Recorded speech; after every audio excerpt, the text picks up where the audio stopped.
Hello, I'm Sheila Judge, the Senior Director for Research, Education, and Administration in Northwestern's Chemistry of Life Processes Institute and Research Professor of Molecular Biosciences. I am a member of the NIH NIGMS Training and Workforce Development Studies Section, TWDB. Hello, I'm Bennett Goldberg, Director of Research in Higher Education, Training and Evaluation, the recent former director of the Searle Center for Advancing Learning and Teaching, and a professor of physics and astronomy at Northwestern University. I am also a member of the NIH Training and Workforce Development Study Section. Our goal in this short video is to pull back the curtain on the review process, showing you what happens in study section and how it happens, taking you through the key questions that are often asked in the areas of program evaluation and trainee assessment. After this video, you'll be more knowledgeable regarding the NIH NIGMS T32 review processes, how the study section operates, the role of reviewers, and the details of reviewing and scoring. This presentation will enable you to better formulate the key elements around program evaluation and trainee assessment with an eye towards review. The study sections meet 3 to 4 times annually. Each reviewer is assigned 3 to 5 proposals to review, which they read, review, and then write a draft report and prepare a preliminary overall impact score prior to a day-and-a-half-long meeting, which is now held virtually.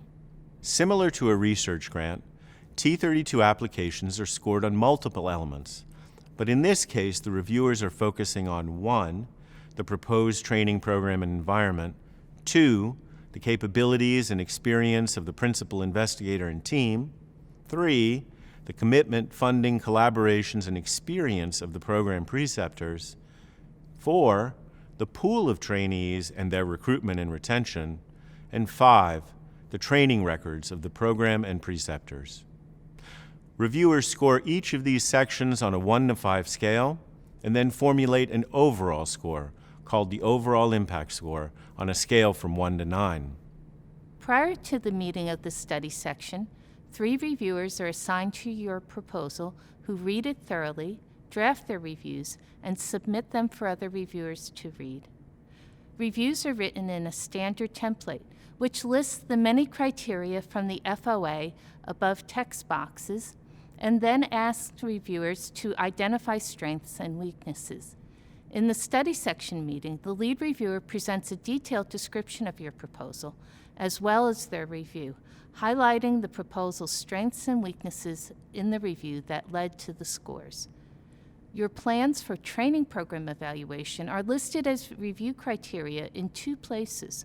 First, under program oversight in the review of the proposed training program and environment, and second, under the training review section. Just as in a research grant, reviewers are looking for quantitative and qualitative measures of the success of your program in meeting its objectives.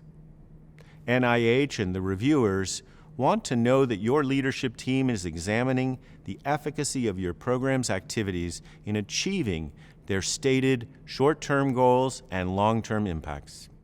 Reviewers will want to see that the program leadership regularly review these metrics and make changes to improve program performance. While many of us do this intuitively in our work, we need to articulate a thoughtful, comprehensive approach to program evaluation to create a fundable training grant application. In a separate video, Denise and I explain in more detail the path toward aligning goals with strategies and resources, just like laboratory researchers align strategic aims with methods and instruments. What else are reviewers looking for?